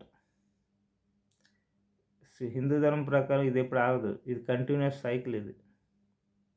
దీనికి ఎండ్ లేదు. ఇది ఇప్పుడు ఎప్పుడు ఎండ్ అంటే దీనికి ఎండే లేదు అసలు. సనాతన ధర్మం ప్రకారం ఎండ్ లేదు. ఇయన్నీ పుడుతూనే ఉంటాయి, చస్తూనే ఉంటాయి, మళ్ళీ అవుతూనే ఉంటది. దీనికి ఎండ్ లేదనమాట. దేవుళ్ళు కూడా అంతే. దేవుళ్ళు కూడా చివరికి ఇప్పుడు బ్రహ్మ అంటే మనకన్నా ఎక్కువ వయసు అంతే తప్ప తనకి ఒక ఉంటుంది కదా టైం. కొన్ని వందల కోట్ల సంవత్సరాలు. ఆ తర్వాత ఆ టైం అయిపోతే తను కూడా అయిపోద్దనమాట. చనిపోవడం. మళ్ళీ సృష్టి స్టార్ట్ అయితే మళ్ళీ కొత్త బ్రహ్మ వస్తాడు. మళ్ళీ కొత్త విష్ణు, మళ్ళీ కొత్త శివ, మళ్ళీ అంతా కొత్తగా. లేకపోతే వీళ్ళే మళ్ళీ నెక్స్ట్ ఫార్మ్ తీసుకోవచ్చనమాట. సో, మళ్ళీ అంతా అదే రిపీట్ అవుతూ ఉంటది. ఇదెక్కడ ఆగదు. సో, దేవుళ్ళకి కూడా ఆపలేని పరిస్థితి అనమాట. దేవుళ్ళకి పవర్స్ ఉంటే హెల్ప్ చేయగలరు. మంచి నేర్పించగలరు తప్ప ఈ సైకిల్‌ని ఎవరు ఆపలేని పరిస్థితి. ఇప్పుడు హిందూ ధర్మంలో ఎక్కడైనా ఉందా ఇది ఆగిపోద్దని? ఎక్కడ లేదు. ఇది కంటిన్యూయస్ సైకిల్ అనమాట. సో, మనం ఏం చేయాలనేది అందరూ ఆలోచించాలి. దీన్ని ఆపడం ఎలా? అంటే దేవుడే చేయలేడు మనం ఎలా చేయమంటే, దేవుడు తన బాధ్యత తను చేసుకుంటున్నాడు. మనుషులు మన బాధ్యత మనం చేసుకోవాలి. మొబైల్ కోసం దేవుడినేమి అడిగామా? మనమే కదా కనిపెట్టుకున్నాం. మసాలా దోస కోసం దేవుడిని అడుగుతున్నాం. మనమే కనిపెట్టాం. పదార్థం అనేది దేవుడు ఇచ్చాడు. లేకపోతే ప్రకృతి ద్వారా వచ్చింది. కానీ చేసుకున్నది మనమే గదా! మ్యానుఫ్యాక్చరింగ్ ఇవన్నీ. ఇల్లు అన్నది దేవుడేమన్నా ఇలాగే కట్టు అన్నాడా? మనుషులే కదా చేసుకున్నారు. పెద్ద పెద్ద బ్రిడ్జిలు కడుతున్నారు. పెద్ద పెద్ద ఇల్లు కడుతున్నారు. ఇయన్నీ చేస్తున్నారుగా. అదొక టెక్నాలజీ ప్రకారం వాళ్ళ ఇంట్రెస్ట్ ఉండేవాళ్ళు, వాళ్ళ నాలెడ్జ్ ఉండేవాళ్ళు వాళ్ళు చేస్తున్నారు. జీవితము ఇవన్నీ ఫిలాసఫీ, స్పిరిచువాలిటీ లేకపోతే మనుషులు మానవత్వం ఉండేవాళ్ళు ఇటువైపు రావాలి. ఆలోచించాలి. తెలివైన వాళ్ళందరూ సైన్స్ అండ్ టెక్నాలజీ లేకపోతే ఇంజినీరింగ్, డాక్టర్లు, ఎంబీఏలు అందరూ వెళ్ళిపోతే మనిషి గురించి ఎవడు పట్టించుకుంటాడు మరి? అందరూ ఇంక అటే వెళ్ళిపోతే మనిషి అనేవాడు ఉన్నాడు కదా! వాడేమవ్వాలి? పక్షులు, కీటకాలు, యానిమల్స్ ఇవన్నీ ఉన్నాయి కదా! అవేమవ్వాలి? ఎవరు దాని గురించి ఆలోచించరా? అంటే ఆధ్యాత్మికవేత్తలు ఉన్నారు కదా! వాళ్ళ పని అంటే మోస్ట్‌లీ ఆధ్యాత్మికవేత్తలు, స్పిరిచువల్ పీపుల్ ఏం మాట్లాడరు. వాళ్ళేంటంటే బుక్స్ ఉంటాయి కదా! ఆ బుక్స్ ఉన్నవి చెప్తూ ఉంటారనమాట అంతే. ఆ దేవుడి డిస్క్రిప్షన్ ఉంటే దేవుడి గురించి ఎంత గొప్పవాడు, అంత గొప్పవాడు చెప్తా ఉంటారు. లేకపోతే ఏదైనా దేవుడి గురించి పొగిడితే ఎంత గొప్పోడు అంటారు. కొన్ని పనికిరాని విషయాలుంటే అది కూడా చెప్పేస్తారు. ఉదాహరణకి ఏదైనా బుక్‌లో ఈ దేవుడే గొప్పోడు, ఇతనే మీకు స్వర్గం ఇస్తాడంటే అదే ఇంక చెప్తూ ఉంటారనమాట. ఆ వర్డ్ అది మీనింగ్ ఉందా? లేదా? ఏం ఆలోచించరు. ఏదుంటే అది చెప్పడం అంతే. సో, వాళ్ళకి నాలెడ్జబుల్ పీపుల్ అని మనం అనలేమనమాట. గుడ్డిగా ఏదో ఒకటి చెప్తా ఉంటారనమాట అంతే. అసలు దేవుడంటే ఏంటి అని ఎప్పుడు ఆలోచించరు కూడా వాళ్ళు. అసలు దైవభక్తి అంటే ఏంటి అని ఆలోచించరు కూడా. అసలు మనుషులందరూ కలిసిమెలిసి ఉండాలంటే ఏం చేయాలో ఆలోచించరు. గుడ్డిగా ఏదో చెప్తా ఉంటారనమాట. చాలా వరకు గురువులు అలాగే ఉంటారు. మంచి ఉందంటే మంచి చెప్పేస్తారు. చెడు ఉందంటే చెడు అది ఏదో ఉందో అదే చెప్పేస్తారనమాట. యుద్ధాలు చేసుకోవాలంటే యుద్ధాలు చేయమని కూడా చెప్తారు. నువ్వు వెళ్ళి వాడిని కొట్టు అని ఉంటే బుక్‌లో కొట్టు, కొట్టు ఎళ్లి కొట్టు ఎందుకు కొట్టట్లేదు? ఎందుకు చంపట్లేదు అని చెప్తారనమాట. ఎందుకంటే వాళ్ళకంటూ నాలెడ్జ్ ఏమి ఉండదు. గుడ్డిగా అక్కడ ఏదుందో అది చదివేసి చెప్పేస్తే అదే వాళ్ళ దృష్టిలో నాలెడ్జ్. కానీ యాక్చువల్ నాలెడ్జ్ అది కాదు. థింక్ చేయాలి. ఒక సైంటిస్టు ఏదైనా కనిపెట్టాలంటే ఎంత రీసెర్చ్ జరుగుతది. కొన్ని ఒక ప్రోడక్ట్ బయటికి రావడానికి 500 ఇయర్స్ అయిపోవచ్చు. 500 ఇయర్స్ బ్యాకే ఎవరేదో ట్రై చేస్తే దాని ద్వారా మళ్ళీ కొత్త టెక్నాలజీ వచ్చి చివరికి ఇంక లేటెస్ట్ టెక్నాలజీ రావచ్చు. అంటే ఒక్కొక్క ప్రోడక్ట్‌కి 100 ఇయర్స్ ఆఫ్ రీసెర్చ్ ఉందన్నమాట. 200 ఇయర్స్, 300 ఇయర్స్, కొన్ని 50 ఇయర్స్, 20 ఇయర్స్ ఇట్లా ఎంతో రీసెర్చ్ జరిగితే తప్ప ప్రోడక్ట్ రావట్లా. సో, జీవితం గురించి గానీ, దేవుడి గురించి గానీ, దైవభక్తి గురించి గానీ ఎంత ఆలోచించే వాళ్ళే తెలుసుకోవడానికి ట్రై చేసే వాళ్ళకే వస్తది. ఏదో ఎవరో ఒక బుక్ ఇచ్చేస్తే అలా రాదు. మోస్ట్‌లీ ఆధ్యాత్మిక గురువులనండి అందరికి ఏం తెలీదు. ఏం తెలీదంటే వాళ్ళు ఒప్పుకోరు. మాకు బుక్‌లో ఉంది చదివేసాం మాకు తెలిసిపోయిందంటారు. కానీ యాక్చువల్లీ అది కాదు. తెలియడం అంటే ఏంటంటే మన సొంతంగా ట్రై చేయాలి. ఎందుకు అసలు దైవభక్తి ఉంది ఎందుకు? దేవుడంటే ఏంటి? అని ఎవరైతే ట్రై చేస్తారో వాళ్ళకి నాలెడ్జ్ వస్తది. గుడ్డిగా పుస్తకాలు చదివే వాళ్ళకి ఎప్పుడు తెలీదు. అంటే ఇలా అంటుంటారండి వీళ్ళ పరిస్థితి. ఉదాహరణకి నేనే ఒక 2000 ఇయర్స్, 3000 ఇయర్స్ బ్యాక్ పుట్టాను. నేను ఒక స్వార్థపరుడిని అనుకుందాం. నేనే దేవుడిని చూడకుండా చూసానని చెప్పేస్తాను. ఆ పక్కన ఉన్న ప్రజలకి వీళ్ళందరికీ. నా స్వార్థం కోసం. నేనే దేవుడి పేరు ఏదో ఒకటి చెప్పేస్తా.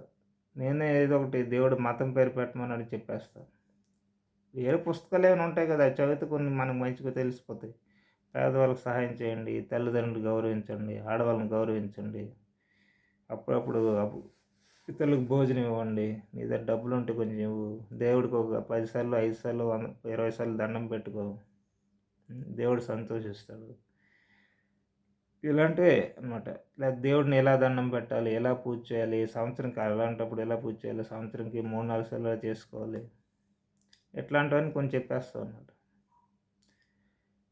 జనాలు వింటే నిజంగా నేను దేవుడిని చూసాను చాలా రెస్పెక్ట్ ఇస్తారు. చాలా డబ్బులు కూడా ఇస్తారు. నా దగ్గర డబ్బులు లేవంటే డబ్బులు కూడా ఇస్తారు. వాళ్ళకి రూ. 100 ఇస్తే నేను పేదవాళ్ళకి రూ. 10 ఇచ్చేసానంటే సరిపోయింది. ఆహా! సూపరు మంచి దయ ఉన్నవాడు అంటారు. పేదవాళ్ళకి ఇస్తున్నాడు అంటారు. కానీ యాక్చువల్లీ నాకు 100 ఇస్తే నేను 10 ఇస్తే ఇంక 90 మిగులుతాయి కదా! హ్యాపీయే నా లైఫు. అది చూడరన్నమాట జనాలు. యాక్చువల్లీ వాళ్ళు 100 ఇస్తే నేను రూ. 70 పేదవాళ్ళకి ఇచ్చేసినా నాకేం ప్రాబ్లమ్ లేదు. రూ. 30 మిగులుతాయి, ఎంజాయ్ చేసుకోవచ్చు నేను. ఓ రూ. 1,00,000 ఇస్తే 70% నేను పేదలకి ఇచ్చేసినా నాకేం ప్రాబ్లం లేదు. 30,000 మిగులుతాయి. సో, అది జనాలు అవి చూడరు. ఎంత సింపుల్‌గా పేదవాళ్ళకి ఇచ్చేస్తున్నారని పొగుడుతారనమాట. దయామయుడు అంటారు నన్ను. అలాగే బాగా ఎంజాయ్ చేసి, లేకపోతే నాకు ఎవరైనా ఒక అమ్మాయి నచ్చింది, నాకు దేవుడు చెప్పాడు ఈమెను పెళ్లి చేసుకోండి అంటే, ఆమెకి ఇష్టమున్నా లేకపోయినా పెళ్లి చేసేస్తారు. ఇలా దేవుడు ఆమెకు పనిష్మెంట్ ఇచ్చేస్తాడని భయపడిపోతుంటారనమాట. వాళ్ళ పేరెంట్స్ కూడా గజగజ వణికిపోతుంటారు. నువ్వు వెళ్ళి పెళ్లి చేసుకో, లేకపోతే నీతో పాటు మమ్మల్ని కూడా దేవుడు నరకంలో వేసేస్తాడు అంటారు. నేను అలా భయపడతా. దేవుడు చెప్పింది ఆజ్ఞ పాటించాలి, లేకపోతే మీ అందరికి నరకం తప్పదని భయపెట్టేస్తా. సో, అప్పుడు ఒకరిని కాదు, 4, 5 ఆడవాళ్ళని నేను పెళ్లి చేసుకున్నా, వాళ్ళ తల్లిదండ్రులు భయపడి బతిమాలొచ్చి నాకు పెళ్లి చేసుకోమని నాకు బతిమాలుతారు వాళ్ళు. నువ్వు ఎవరినెవరు చెప్తున్నావు చెప్పు, వాళ్ళందరూ నీకు పెళ్లి చేస్తాం, లేదా దేవుడు మాకు నరకంలో వేసేస్తాడని భయపడిపోతుంటారు. గజగజగా వణికిపోతుంటారనమాట. నేను చెప్తా, మీ మామూలు నరకం ఉండదు అసల, భయంకరంగా దారుణమైన నరకం ఉంటుంది. కొన్ని వందల సంవత్సరాల నరకం ఉంటుంది మీకు. నాలాంటి వాడికి దేవుడు చెప్తే పెళ్లి చేసుకోండి, మీ అమ్మాయిని ఎవరా? అమ్మాయికి నచ్చకపోయిన 2 తన్నైనా సరే ఆమెని పెళ్లి చేస్తారండి. బాగా డబ్బులు వస్తున్నాయి, అప్పుడప్పుడు పేదలు కొంచెం ఇచ్చేస్తుంటాం, ఎంజాయ్ చేస్తాం, చాలా పెళ్ళిళ్ళు చేసుకోవచ్చు, ఇష్టమైన పేరు వస్తుంది. కొంచెం అబద్ధాలు చెప్పాలంటే దేవుడిని చూడకుండా చేసావు, లేకపోతే ఈవినింగ్ ఈరోజు దేవుడు నాకు అలా చెప్పాడు, అప్పుడప్పుడు కళ్ళు మూసుకుని ఇలా అనేసి కొంచెం ఇలా అనేసి దేవుడు ఈరోజు నాకు ఇది చెప్పాడు అది చెప్పాడంటే సరే. దేవుడిని చూసావంటే నా ఇష్టం, చూశానని చెప్పినా పర్లేదు, చూడలేదు దేవుడు వాయిస్ నాకు వినిపిస్తుందంటే సరే. అలాగే నేను ఒక మతం పెట్టేసి 50 సంవత్సరాల్లో 70 సంవత్సరాలు 80 సంవత్సరాలు ఎంతో కాలం బతికి చనిపోతాను. ఆ మనుషులు అలా ఫాలో అవుతూ వస్తారన్నమాట. ఇప్పుడు 100 కోట్లు తయారయ్యాయి అనుకుందాం, వాళ్ళేం గుడ్డిగేం బతకరు. నిజంగా నేను చెప్పినట్లు చాలా మంచి కూడా చేస్తారు. పేదవాళ్ళకి హెల్ప్ చేయండి అంటే ఎక్కడెక్కడ ప్రతి సంవత్సరం కనీసం కొంతమందికి హెల్ప్ చేస్తారు. అందరు కాకపోయినా కొంతమందిని హెల్ప్ చేస్తారు. అట్ ద సేమ్ టైం మీకు ఈ దేవుడే స్వర్గం ఇస్తాడో, ఈ ప్రపంచంలో ఏ దేవుడు స్వర్గం ఇవ్వడంటే, మా బుక్లో ఉంది చూడండి, 2వ పేజీ 4 లైన్లు ఇలా ఉంది, 10వ పేజీ 3 లైన్లు ఇలా ఉంది, 100వ పేజీ 5 లైన్లు ఇలా ఉందని అదే చెప్తారన్నమాట. ఆ గురువులు నేను పెట్టిన మతంలో గురువులు తయారవుతారు కదా, వాళ్ళు కూడా ఇదే చెప్తుంటారు. 4వ లైను 4వ పేజీ 3వ లైన్లో ఈ వర్డ్ ఉంది, ఈ దేవుడే మీకు స్వర్గం ఇస్తాడు, స్వర్గంలో మీకు సూపర్ ఎంజాయ్మెంట్ ఉంటుంది.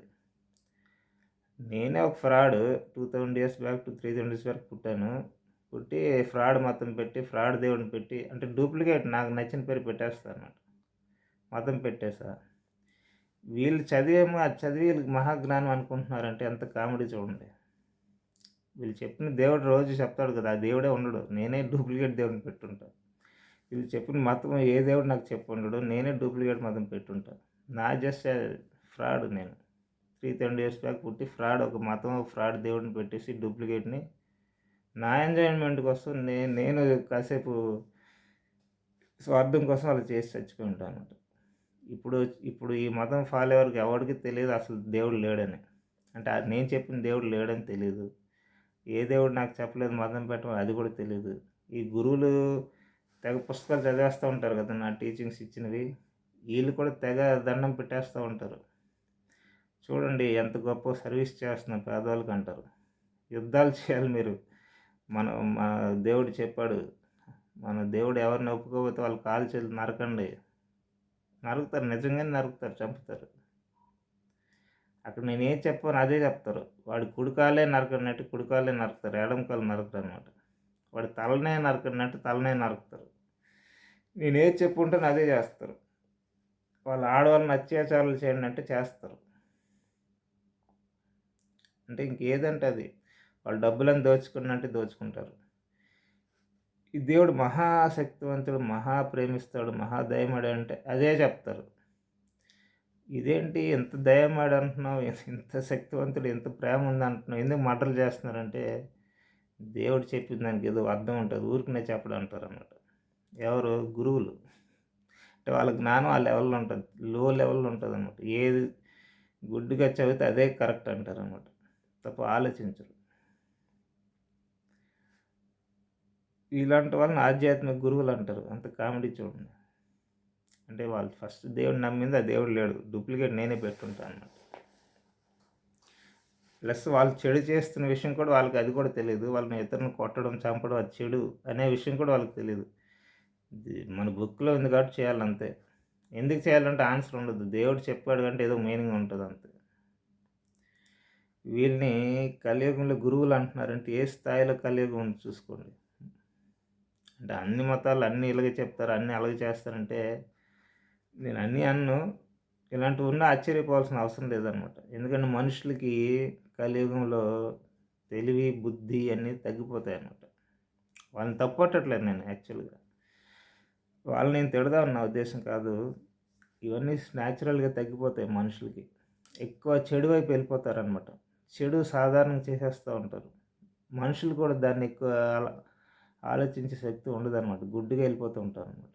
ఇది కలియుగ లక్షణాలివి. ప్రజలు కూడా దేన్ని ఆపలేరు. అంత బలం ఉండదు ఎవరికి. మంచికి బలం తగ్గిపోద్ది. చెడుకి బలం పెరిగిపోద్దనమాట. చెడు చేస్తే చాలామంది సపోర్ట్ చేయడానికొస్తారు. మంచి చేస్తే సపోర్ట్ చేయడానికి రారు. ఇది కలియుగ లక్షణాలు ఇవే ఉంటాయి. అంటే బుక్‌లో రాశారు కాబట్టి నమ్మాలని నేను చెప్పట్లా. బయట ప్రపంచం చూసినా ఇది మనకు అలాగే అనిపిస్తది. బుక్‌లో చేశారు కాబట్టి గుడ్డిగా నమ్మండి అని నేను అనట్లా. హిందూ ధర్మంలో చెప్పారు కాబట్టి గుడ్డిగా నమ్మండి అలా కూడా అనట్లా. బుక్‌లో చెప్పినంత మాత్రాన ఏముంది? ఎవడైనా కావాలని ఒక 1000 సంవత్సరాల క్రితమో, 5000 సంవత్సరాల క్రితమో బుక్‌లో ఏదైనా రాసేయొచ్చు. దేవుడు చెప్పాడని. అది మనం గుడ్డిగా నమ్మకూడదు. కానీ ప్రాక్టికల్ చూస్తే తెలుస్తుంది కదా! అలాగే ఉంది. మంచి చేస్తే సపోర్ట్ చేసేవాళ్ళు తక్కువుంటారు. క్రూయల్టీ చేస్తే ఎక్కువొస్తారు. దేవుడు ఇలా కొట్టమని చెప్పాడు, చంపమని చెప్పాడంటే సపోర్ట్ చేసేవాళ్ళు చాలామందొస్తారు. అసలు దేవుడి పేరు చెప్పి కొట్టడం ఏంటి, చంపడం ఏంటి అర్థం ఏముంది? ఇలా కొట్టడం, చంపే బదులు నాస్తికులే బతుకుడు బెటర్‌గా. నాస్తికులు ఎవరు కొట్టండి, చంపండి అనరు. వాడు చెడ్డవాడైతే చేస్తాడు తప్ప మంచోడు ఎవడు అలా చేయడు. ఇది కూడా అర్థమవ్వదనమాట జనాలకి. అంటే మనుషులు బుద్ధి, తెలివి ఇయన్నీ ఆ స్థాయిలో దిగజారిపోతాయి కలియుగంలో. వాళ్ళని చెడు వ్యక్తిని ఎవరు ఆపలేరు కూడా ఎక్కువ. ఎందుకంటే గవర్నమెంట్‌లు కూడా మళ్ళా నడిపించేది మనుషులేగా. మనుషులు ఎలాగుంటారంటే తక్కువ స్థాయిలో ఉంటాయి అన్నీ. మంచి వాళ్ళు సఫర్ అవుతారనమాట. చెడ్డవాళ్ళు రాజ్యాల్లో ఎళ్తారు. అంటే మంచి మంచి పదవులందరూ చెడ్డవాళ్ళుంటారు. మంచి వాళ్ళందరూ తక్కువ స్థాయిలో ఉంటారు. ఎందుకంటే మంచివాడు పైకెళ్ళినా చెడ్డవాళ్ళు లాగేస్తారనమాట కిందకి. వాడిని ఎదగనివ్వరు. సో, చివరికి చెడ్డోళ్ళే మీద కూర్చుంటారనమాట. ఒకవేళ నిజంగా మంచోడు పైన కూర్చున్నవాడు అన్నీ చేయలేడు. ఎందుకంటే వాడికి అంత అవకాశం ఇవ్వరు. ఉదాహరణకు ఒక ప్రైమ్ మినిస్టర్ ఇండియాలో చాలా మంచివాడు ప్రైమ్ మినిస్టర్ అయిపోయాడు అనుకుందాం. అతను చాలా మార్చేయాలనుకుంటున్నాడు. సిస్టమే మార్చేసి మంచి మంచి ప్రవేశపెట్టాలంటే అతను యాక్చువల్ ప్రైమ్ మినిస్టర్ అవ్వడానికి కారణం ఏంటి? ఎంపీలందరూ అతనికి సపోర్ట్ చేసి ఓట్లేస్తే అతను అవుతాడు. ఎంపీలకి ఫస్ట్ భయం పట్టుకుంటది. ఇదేంటి మనకి ఇంత చేంజెస్ చేసేస్తున్నాం. ఇలాగైతే మనకు కరప్షన్ చేసిన డబ్బులన్నీ ఎళ్ళిపోతాయి. మనం ఎవరైనా గూండాయిజం ఏమైనా చేస్తే దొరికిపోతాం. మనకు జైల్‌లో ఏస్తారు. మన రాజకీయ భవిష్యత్తే ఉండదు అని వీళ్ళే అతన్ని దించేస్తారనమాట. ఎవరెవరో మొదట్లో సపోర్ట్ చేస్తుంటారో, ఇతను మంచి పేరుంది, మన పార్టీలో ఇతను గెలుస్తామని చెప్పి సపోర్ట్ చేసి మీద పెడతారో, అతను నిజంగా మంచి చేయడం స్టార్ట్ చేస్తే, మొత్తం నేను సిస్టమే మార్చేస్తా, మొత్తం మంచి రూల్స్ తీసుకొస్తా, పోలీసులు వ్యవస్థని అద్భుతంగా చేస్తా, కరప్షన్ లేకుండా చేస్తా, ఆ అత్యాచారాలు ఇయన్నీ ఉండవు, హత్యలుండవు, కిడ్నాప్‌లుండవు, అలా చేస్తా, భయంకరంగా శిక్షిస్తా, దారుణంగా చేసిన వాళ్ళకి ఎక్కడెక్కడ మరణశిక్షలు అమలు చేస్తా. చేసి మర్డర్‌లు, రేపులు చేసిన వాళ్ళకి మళ్ళీ జైల్‌లో ఎందుకు పెట్టడం? Just shoot at sight. ఎక్కడ కనిపిస్తే వాళ్ళు కాల్చి పడేయాలి అంతే. కోర్ట్ పర్మిషన్‌తో. ఊరికనే కాదు, court permission with proof shoot at sight. చంపేయాలంతే. అలా జనాలకి ఒక ప్రాపర్ లైఫ్ ఆర్డర్‌లు తీసుకొస్తానని అతను అనుకున్నాం. మహా అయితే 1 వీక్ ఉంటాడేమో అతను అంతే. ఈ ఎంపీలందరూ కలిసి అతన్ని దించేస్తారు. ఎందుకంటే ఫస్ట్ వీళ్ళది ఎక్కువ మంది దొరికిపోతారు. అందరూ కరెక్ట్‌గా ఉండరు కదా! ఎక్కువ మంది చెడుగే ఉండొచ్చు. వాళ్ళు ఫ్రీగా చెడు చేయలేరు ఇలాంటి వ్యక్తి ఉంటే. సో, అతను సింపుల్‌గా ఎగనెస్ట్‌గా ఓటేసి దించేసి వేరే అతను ఉంటాడు కదా! ఫ్రాడ్ అతను, అతన్ని పెడతారు. లేకపోతే యావరేజ్ అతను. లేకపోతే ఎవరైనా మంచి వ్యక్తిని పెట్టి అతనికి చెప్తారు. నువ్వు గాని నీ ఇష్టం వచ్చినట్లు చేస్తే నిన్ను కూడా దించేస్తాం. మేము చెప్పినట్లు నువ్వు చెయ్యి. మంచి చేయాలంటే చెయ్యి గానీ కొంచెం చెయ్యి, ఎక్కువ చేయకు. మాకు కొంచెం ఫ్రీడమ్ ఇవ్వు అని అంటారు. కరప్షన్ చేసుకోవడానికి లేకపోతే ఇలాంటివన్నీ. రౌడీయిజం చేసుకోవడానికి. మా విషయాలు వేలు పెట్టావంటే నిన్ను కూడా దించేస్తాం. లేదా నిన్ను కూడా లేపేస్తాం. ఏదో ఒకటి అంటారనమాట. సో, చాలామందికి డౌట్స్ వచ్చేస్తుంటాయి ఇండియాలో. ఇదేంటి మన ఇండియా ఎప్పుడు డెవలప్ అవుద్ది? ఎప్పుడు అవుద్దంటే ఇండియానే కాదు వరల్డ్ ఏది కూడా డెవలప్ పాసిబిలిటీకి లేదు. అది కొంచెం కంట్రీస్‌లో కొంచెం ఎక్కువ అనిపించొచ్చు. కొంచెం తక్కువ అనిపించొచ్చు. కానీ ప్రతి కంట్రీలో ఏదో ఒక సమస్య ఉంటదనమాట. కొంచెం డబ్బులు బాగుంటే ఆహ్, సేఫ్టీ సరిగ్గా లేకపోవచ్చు. అంటే బిహేవియర్ సరిగ్గా లేకపోవచ్చు. ఇప్పుడు అమెరికాలో సైన్స్ అండ్ టెక్నాలజీ అద్భుతంగా ఉందనుకుంటే అక్కడ పీపుల్ బిహేవియర్ బాలేకపోవచ్చు. ఒక కల్చర్ బాలేకపోవచ్చు. లేదా అక్కడ గన్ కల్చర్ ఉంది. చిన్న పిల్లలే స్కూల్‌లో 10 సంవత్సరాల పిల్లోడు షూట్ చేసి చంపేస్తా ఉంటాడు. అంటే ఆడికి ఎందుకు గన్ ఇస్తున్నారో అర్థం కాదు మనకిక్కడ. అంటే మనకు నవ్వు రావచ్చు. కానీ అక్కడ అది అలాగే. ఎందుకంటే ఆ కల్చర్ ప్రాపర్‌గా డెవలప్ చేసుకోకపోయుంటారు మొదటి నుంచి. అంటే ఫ్యామిలీ కల్చరు లేకపోతే సొసైటీ కల్చరు లేకపోతే ఇవన్నీ దానికి కూడా అవసరమే నాలెడ్జ్. నాలెడ్జ్ అంటే ఒక్క సైన్సే కాదు కదా! అన్నీ ఓవరాల్‌గా అన్నీ కలగాలి కదా! దాన్ని అద్భుతంగా తీసుకున్నారు సైన్స్ అండ్ టెక్నాలజీని. దీన్ని ఇవాళ ఇగ్నోర్ చేసేసారు. అది చాలు కదా మనుషులను నాశనం అవ్వడానికి. ఎంత టెక్నాలజీ పెడితే ఏం లాభం? మార్స్‌లో ఉంది ఏముంటది వాళ్ళకి తొందరగా తెలుస్తది కానీ వాళ్ళ స్ట్రీట్‌లో ఏముందో తెలీదు వాళ్ళకి. అలాగే అవుద్దనమాట. ఆ స్ట్రీట్‌లో ఎప్పుడు ఎవడిని అటాక్ చేస్తాడో, వాళ్ళు ప్రశాంతంగా ఉంటారో లేదో అది వాళ్ళకి తెలీదు. మార్స్‌లో ఏం జరుగుతుందో అది బాగా తెలుస్తది. అలా తయారవుతారనమాట. అండ్ సైన్స్ అండ్ టెక్నాలజీ మీద ఎక్కువ దృష్టి పెడితే అలాగే అవుద్ది. లేదు మనుషుల్ని ఎక్కువ మంచి వాళ్ళకి తీర్చిదిద్ది సైన్స్ అండ్ టెక్నాలజీ వదిలేద్దాం అనుకుంటే వీళ్ళకి లేటెస్ట్ టెక్నాలజీ ఏం లేకుండా అయిపోద్ది. వింతగా విచిత్రంగా వరల్డ్‌ని చూస్తూ ఉంటారు. వీళ్ళేం చేయలేరు. ఇది ఇది ఒక దారుణం. అంటే అంత ప్రశాంతంగా ఉంటారు గానీ ఏది టెక్నాలజీలో ఉండదు. అది మంచిది కాదు. సో, ఓవరాల్ డెవలప్ చేసుకుంటే అంటే అంత ఈజీ కాదు ఇది. రిసోర్సెస్ కావాలి, మనీ కావాలి. బట్ మెల్లమెల్లగా ఏ కంట్రీ చేస్తే వాళ్ళు అవుతారు. ఒకటి కలియుగంలో అది పాసిబిలిటీ కాదు. ఏదో ఒక దాంట్లో దెబ్బ తినేస్తా ఉంటారు. లేకపోతే ఏ కంట్రీ అయినా బాగా ఇవన్నీ చేద్దాం అనుకుంటే వేరే కంట్రీస్ వీళ్ళని అటాక్ చేస్తారు. ఎందుకంటే వీళ్ళు ఇయన్నీ బాగా డెవలప్ అయిపోతాయి. వీళ్ళకి పేరు వచ్చేస్తే వీళ్ళకి ఎక్కువ ప్రాజెక్టులు తీసుకుంటే ఇతరులకి ఇబ్బందులవుతాయి. అది భరించలేరు. ఆటోమేటిక్‌గా వీళ్ళ మీద అటాక్స్ చేస్తారు. సో, వరల్డ్ ఎక్కడ ప్రశాంతంగా ఉండడం సాధ్యం కాదు. అది ఎక్కువ అందుకనే ఎక్కువ ఎక్స్‌పెక్ట్ చేయకూడదనమాట. ఉన్నదాన్ని కొంచెం సర్దుకోవాలంతే. అంటే ఇప్పుడు మరెందుకు మనం మాట్లాడాలి అన్నీ సర్దుకుంటే అవుద్ది కదా! అంటే సర్దుకుందాం. ఇవన్నీ డిస్కస్ చేసుకుంటే ఇంకేమైనా చేయగలరని సొల్యూషన్ దొరుకుతదనమాట అంతే. అంటే ఉదాహరణకి ఆధ్యాత్మికతలు గుడ్డిగా ఉంటారని ఎక్కువ మంది చెప్పాను కదా గురువులు. వాళ్ళ వాళ్ళు ఉంటారని చెప్పడానికి వాళ్ళని తిడదామని కాదు. ఈ కలియుగంలో లక్షణాలు అన్నీ అలాగ అయిపోతాయన్నమాట. అంటే మనుషులకు తెలివి, బుద్ధని తగ్గిపోతే చెడు వైపు తొందరగా వెళ్ళిపోతూ ఉంటారు. చెడుని తొందరగా నమ్మేస్తారనమాట మనుషులు. అలాగెళ్ళిపోతారనమాట. ఇంకో మంచి ఎవరైనా చెప్పినా వాళ్ళని గుడ్డిగా తొందరగా నమ్మరు. ఇప్పుడు ఎవరైనా మంచి ఆధ్యాత్మికతలొచ్చి దేవుడంటే అది కాదు, ఇది అని చెప్పినా వాడిని ఎక్కువ నమ్మరు. తిరిగి తిరిగి కొడతారనమాట. దైవభక్తి అంటే ఇది కాదు ఇంకోటి అని అర్థవంతంగా వివరిస్తే తొందరగా నమ్మరు. ఎవరైతే తొందరగా మీ కష్టాలు పోతాయి, ఆ! మీకు మంచి జాబులు దొరికిపోతాయి, మీకు పెళ్ళిళ్ళు అయిపోతాయి, ఈ దేవుడిని నమ్మంటే అలాంటి వాళ్ళని గుడ్డిగా నమ్ముతారు ప్రజలు. అసలెందుకు దేవుడి పని ఇదేనా? దైవభక్తి అంటే ఇదా అని ఆలోచించరనమాట. మా కష్టాలు తొలగిపోవాలి, మాకు స్వర్గాలు దొరికిపోవాలి, జాబులొచ్చేయాలి, పెళ్ళిళ్ళయిపోవాలి, పెద్ద ఇల్లు కట్టేయాలి, పెద్ద కారొచ్చి ఇదే నమ్ముతారనమాట. ఏ ఏ దేవుడి పేరు మీద ఇది, ఏ మతాల పేరు మీద ఇదన్నీ చెప్తే తొందరగా నమ్ముతారనమాట. అయితే ఏ దేవుడు స్వర్గం ఇచ్చేస్తాడు తొందర అంటే అది నమ్ముతారు గానీ, నీకొక మంచి జీవన విధానం చెప్తాం. మా దేవుడు ఇలా చెప్పాడు. మంచి జీవన విధానంలో బతికితే ప్రశాంతంగా ఉంటది. అన్నీ దొరుకుతాయి. అంటే అది తొందరగా అట్రాక్ట్ అవ్వరు జనాలు. ఎందుకంటే చెడుని ఎక్కువ నమ్ముతారనమాట మనుషులు కూడా. గురువులు అలాగే ఉంటారు. జనాలు అలాగే ఉంటారు. చెడు ఏదైనా చెప్తే తొందరగా నమ్ముతారు. అబద్ధాలు చెప్తే తొందరగా నమ్ముతారు. నిజాలు చెప్తే తొందరగా నమ్మలేరు. వాళ్ళకి తెలివి, బుద్ధి అని తగ్గిపోతాయన్నమాట. అంటే అందరూ అలాగే ఉంటారంటే అందరూ కాదు. 50% కన్నా ఎక్కువ వరల్డ్‌లో అలాగే ఉంటారు. తక్కువ శాతం మంది మంచిది, నిజాయితీ, అలవాట్లు, మంచి విషయాలు, ఏది నిజం, ఏది అబద్ధం అని గుర్తించి సరిగ్గా వెళ్తారన్నమాట. చూడండి కావాలంటే. మనకు అలాగే జరుగుతూ ఉంటదన్నమాట.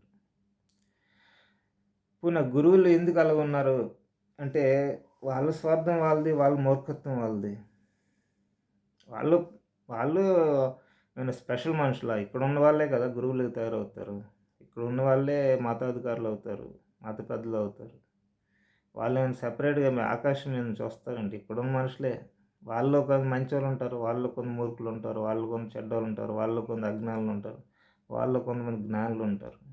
అన్నీ కలిసిపోయి ఉంటాయన్నమాట. అంటే ఇప్పుడు మరి మర్డర్‌లు, గిడ్డర్‌లు, రేపులు జరుగుతుంటే దేవుడెందుకు రాడంటే, మళ్ళీ వాళ్ళకేదో ఆన్సర్ చెప్పేస్తారనమాట. దేవుడి పని ఇది కాదు. ఆ!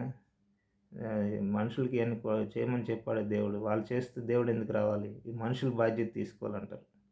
ఓకే. మనుషులమే మేము బాధ్యత తీసుకుంటాం. కష్ట సుఖాలన్నీ మేమే చూసుకుంటాం. లేదు లేదు దేవుడు మీకన్నీ హెల్ప్ చేస్తాడంటారు వాళ్ళే మళ్ళీ. అక్కడే ప్లేట్ మార్చేస్తారనమాట వీళ్ళు. ఈ మతాధికారులు, మత గురులు అందరూ ఉంటారే, అక్కడికక్కడే ప్లేట్ మారుస్తారు. దేవుడు రావట్లేదు అంటున్నారు కదా! మేమే అని చూసుకోవాలంటున్నారు కదా! మాదే బాధ్యత అంటున్నారు కదా! మంచి దారిలో మేమే ఎళ్ళాలంటున్నారు కదా! ఓకే. అంటే మాకు కష్టాలన్నా వస్తే మేమే చూసుకోవాలంటే, మీకు కష్టాలొస్తే మీరెందుకు చూడడం? దేవుడు చూస్తాడు. దేవుడు మహా దయ గలవాడు. మీరు దేవుడిని నమ్మండి. పెళ్ళిళ్ళు అవ్వట్లేదు అవుతాయి అంటే, దేవుడు పెళ్లి చేస్తాడు నమ్మండి అంటారు. పెళ్ళికి మాత్రం దేవుడు హెల్ప్ చేస్తాడు. మర్డర్ జరిగితే ఆపడు. జాబ్ లేకపోతే దేవుడు హెల్ప్ చేస్తాడు. రేప్ జరిగితే ఆపడు. ఇలా ఉంటాయన్నమాట వాళ్ళ లాజిక్స్. చేసే పనైతే ఇప్పుడు ఒక అమ్మాయి, ఇద్దరు సిస్టర్స్ ఉన్నారు. ఒక అమ్మాయేమో గుడికెళ్ళింది, ఎక్కడికో వెళ్ళింది. ప్రార్థనా స్థలంకెళ్ళి నాకు జాబ్ కావాలని దేవుడిని వేడుకుంటుంది. ఇంకొక అమ్మాయి ఏదో ప్రాంతంలో ఎక్కడికో వెళ్తా ఉంది. ఆ అమ్మాయి మీద ఎవడో రేప్ చేయడానికి ఒక నలుగురో, 5 మంది ట్రై చేస్తున్నారు. ఈ అమ్మాయేమో గుడికుంది. ఈ అమ్మాయేమో కోరుకుంటుంది నాకు జాబ్ కావాలని. ఆ అమ్మాయేమో కోరుకుంటుంది నాకు ఈ రేప్ నుంచి రక్షించమని. దేవుడేమో ఆమెను రక్షించడు. ఈమెకి మాత్రం జాబ్ ఇస్తాడు. ఇలాగుంటాయన్నమాట మతాధికారులు చెప్పేవి. అంటే వాళ్ళు అలా డైరెక్ట్‌గా చెప్పరు. కానీ ఓవరాల్‌గా అలాగుంటాయి. ఆమెనెవరు రక్షించరు. ఆమె రక్షించుకోవాలి. దేవుడికేం పని లేదా? మనుషుల బాధ్యత మనుషులు తీసుకోవాలని ఆమెని దేవుడు రక్షించడు. ఏదో కారణం చెప్పేస్తారనమాట మొత్తం మీద ఎందుకు రక్షించలేదన్నది. ఈమెకేమో జాబ్ ఇప్పించేస్తాడు దేవుడు. గుడికో ఏదో ప్రార్థనా స్థలంకెళ్ళి ఏదో ఒక దేవుడు ఏదో మతంలో అంటే ఈమెకి జాబ్ దొరికిపోద్ది. అంటే ఓపెన్‌గా అబద్ధాలనమాట. ఓపెన్‌గా అజ్ఞానం ప్రదర్శిస్తుంటారు. జనాలు కూడా ఇయన్నీ విశ్వసిస్తుంటారు. అది అన్నిటికన్నా కామెడీ. జనాలు ఎంతో ఇంట్రెస్టింగ్‌గా వింటుంటారు. మళ్ళీ ప్రశ్నించరు మళ్ళీ.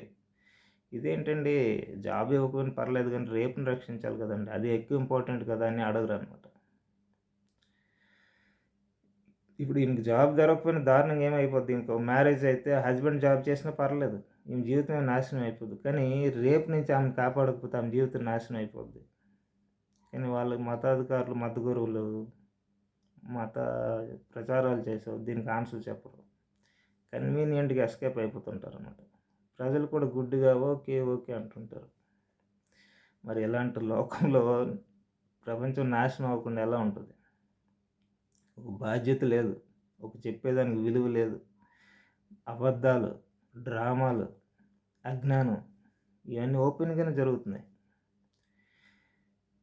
అందుకే నాస్తికులు ఎందుకు నవ్వుతుంటారు? నాస్తికులు చాలామంది చూడండి దేవుడిని నమ్మే వాళ్ళని చూసి నవ్వుతా ఉంటారు.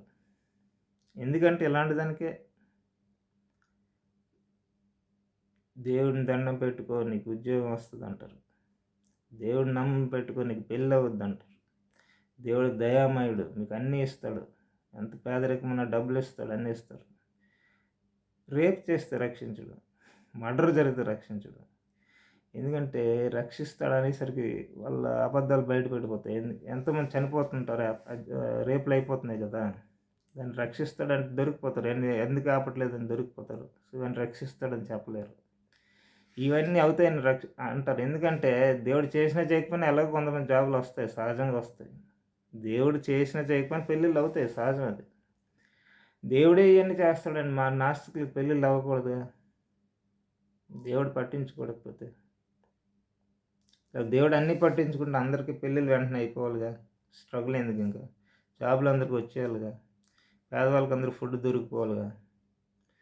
వీళ్ళేంటంటే కన్వీనియంట్‌గా మాటలు మార్చేస్తా ఉంటారనమాట. అంటే కలియుగం చూడండి ఎలా ఉందో. అంటే జస్ట్ నేను ఎగ్జాంపుల్‌కి చెప్తున్నాను. ఇక్కడ ఎవరిని తిడదామని కాదు. లేకపోతే ఒక మతం మంచిది, ఇంకో మతం చెడ్డది. లేకపోతే ఒక దేవుడు మంచోడు, ఇంకో దేవుడు చెడ్డోడు అని చెప్దామని నా ఉద్దేశ్యం కాదు. కలియుగంలో ఎంత తొందరగా నాలుక తిప్పేస్తారు మనుషులు. అబద్ధాలు వెంటనే మాట్లాడేస్తారు. ఏమి తెలియకపోయినా దేవుడి గురించి చెప్పేస్తూ ఉంటారు. ఏమి తెలియకపోయినా దైవభక్తి గురించి చెప్పేస్తుంటారు. అంటే ఇలా విచిత్రంగా ఉంటుందన్నమాట. నేను ఎవరినేమి అనడం లేదులే. ఇక్కడ ఎవరు అని ఏం లాభం లేదు కానీ ఎవరు మారరు. బట్ ఇవన్నీ ఆలోచించాలి మనుషులు. ఆలోచించి ఏం జరుగుతుంది మన చుట్టూ అనేది చూడాలి.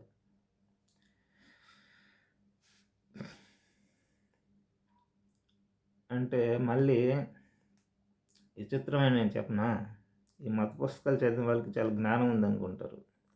అది అన్నిటికన్నా ఇంకా పెద్ద కామెడీ అనమాట. మత పుస్తకాలు ఉన్నది మంచా, చెడా, మూర్ఖత్వమా, అబద్ధాలని గుడ్డిగా ఏం ఆలోచించకుండా గుడ్డిగా నమ్మేవి, గుడ్డిగా చదివేవాళ్ళని వీళ్ళు మహాజ్ఞానం అంటారన్నమాట. ఇదే జ్ఞానమా? ఎవరైనా నవ్వుతారు. అంటే వాళ్ళకి ఏం తెలియదని కాదు నా ఉద్దేశం. చాలామంది గురువులు చాలా మంచి విషయాలు కూడా తెలుస్తుంటాయి. చాలా మంచి కూడా చెప్తుంటారు కూడా. సమాజానికి చాలా యాక్చువల్‌గా చాలా మంచి కూడా చెప్తుంటారు చాలామంది. కానీ వాళ్ళు ఇంక ముందుకెళ్ళరనమాట. ఆలోచించరు. అసలు దైవభక్తి అంటే ఏంటి? దేవుడు అంటే ఏంటి? నిజంగా దేవుడు అన్నీ హెల్ప్ చేస్తాడు లేదా? ఏది హెల్ప్ చేస్తాడు? ఏది చేయడు? అసలు ఇన్ని ఎందుకు మతాలున్నాయి? ఎందుకు మత గొడవలు ఎందుకు జరుగుతున్నాయి? ఈ 2000 సంవత్సరాలు ఎందుకు కొట్టుకు చేస్తున్నారు? వాళ్ళకేం పెద్ద ఆన్సర్లు తెలియదు. ఆలోచించరు. ఎందుకంటే వాళ్ళకే భయం. వాళ్ళకి చాలా భయంగా ఉంటుందన్నమాట. దేవుడు అనగానే వణికిపోతూ ఉంటారు. ఇప్పుడు ఇలాంటి వాళ్ళే నేను 2000 సంవత్సరాల క్రితం, 3000 సంవత్సరాల క్రితం మతం పెట్టాను కదా! నా స్వార్థం కోసం. దానిలో కూడా కొన్ని వందల మంది, వేల మంది మత గురువులు తయారవుతారు. వాళ్ళందరిని నేనేం చెప్పానో అదే చెప్తుంటారు. లేదా నా తర్వాత వచ్చిన వాళ్ళు ఏదైనా చెప్తే అబద్ధాలు గానీ, నిజాలు గానీ, మంచి గానీ, చెడు గానీ అదన్నీ కూడా చెప్తుంటారు. బట్ ఎక్కువ ఆలోచించరు. వాళ్ళకి భయం. వాళ్ళని ఎవడైనా నరకంలో వేసేస్తాడు దేవుడిని. వాళ్ళని ఎవడు ఏ దేవుడు నరకం లేడు. ఎందుకంటే నేను చెప్పిన దేవుడే డూప్లికేట్. దేవుడు ఎందుకు నరకంలో వేస్తాడు వాళ్ళని? ఒరిజినల్ దేవుడు అంటే ఏమైనా వేస్తాడేమో కానీ నేను చెప్పిన దేవుడైతే వేయడు. ఎందుకంటే ఆ దేవుడే లేడు, డూప్లికేట్ కదా. అది. సో జనాలు గుడ్డిగా నమ్మొద్దు అనమాట ఏది. అంటే నేను ఏమైనా తిడదాం అనే ఉద్దేశంతో చెప్పట్లా. మన చుట్టూ ఇదంతా జరుగుతూ ఉంది. సో గుడ్డిగా ఏది నమ్మొద్దు. మంచిది చెప్తే నేర్చుకోండి, పర్లేదు. నేను కూడా మా హిందూ ధర్మంలో మత గురువుని చాలా ఫాలో అవుతా.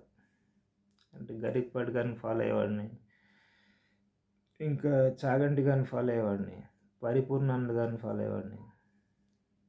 వీళ్ళందరి గురించి ఫాలో అయ్యి చాలా విషయాలు నేర్చుకున్నా. చాలా మంచి విషయాలు కూడా చెప్తుంటారు.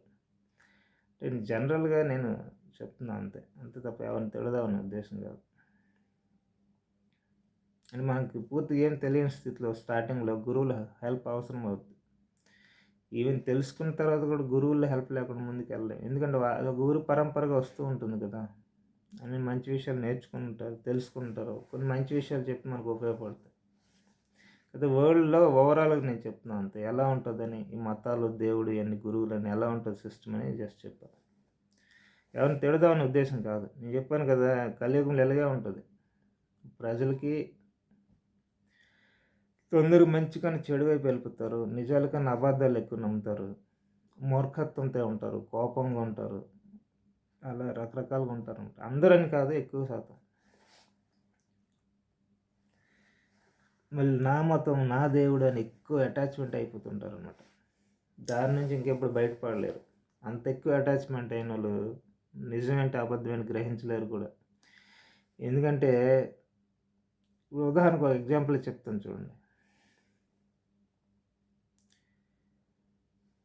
ఒక 20 మతాలు ఉన్నాయనుకోండి వరల్డ్‌లో. ఒక దానిలో ఒక 4 మతాల్లో 90% మంచుంది. 10% చెడుంది. లేతే 80% మంచుంది. 20 చెడుందనుకోండి. ఇంకో 10 మతాల్లో 60% మంచి, 40% చెడుంది. ఒక 10, 4, 14 అయిపోయాయా? ఇంకొక 6 మతాలనుకుందాం. 6 మతాల్లో 90% చెడుంది. 10% మంచుంది. 90% కొంచెం గూడా కాదు. 90% అదెలా వచ్చిందంటే ఎప్పటినుంచో వచ్చుంటది. అలా పెట్టేసుంటారు. ఏం చేయలేం. ఉదాహరణకు చెప్తున్నా.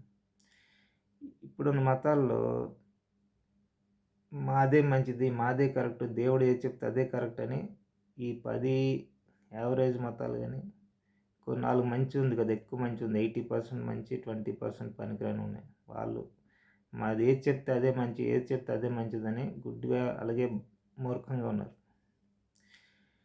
ఈ మిగతా 6 మతాలు ఏం చేశారంటే, మన దానిలో చూసుకుంటే ఏదో సమస్య ఉన్నట్టుంది. ఎక్కువ గొడవలు జరుగుతున్నాయి. ఎక్కువ దారుణాలు జరుగుతున్నాయి. మనం ఇతరులతో గొడవ పడుతున్నాం.